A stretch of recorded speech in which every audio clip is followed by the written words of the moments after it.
హనుమకొండ నగరంలోని శ్రీ బద్రీ తటాక ఆంజనేయ స్వామి దేవాలయం భద్రకాళి చెరువును ఆనుకొని భద్రగిరి కొండల పక్కన భద్రకాళి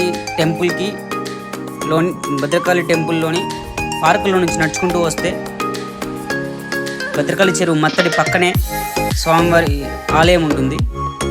సిటీలో ఎంతో ఆహ్లాదకరమైన ఒక పల్లెటూరు వాతావరణాన్ని మైపరిపించేలా ఉన్న ఈ ఆంజనేయ స్వామి దేవాలయం చాలా చాలా చాలా బాగుంది. అసలుకి ఎంత ఒక పల్లెటూరులో ఉన్నట్టే ఉంది నిజంగా. ఒక పక్కన చెరువు, మరో పక్కన కొండలు, చుట్టూ ప్రకృతి అందాలతో స్వామివారి ఆలయం అయితే చూడదగ్గ ప్లేస్. అందరూ కూడా స్వామివారిని దర్శించుకొని స్వామివారి కృపా కటాక్షలను పొందగలరని అనుకుంటున్నాను. జై శ్రీరామ్, జై హనుమాన్.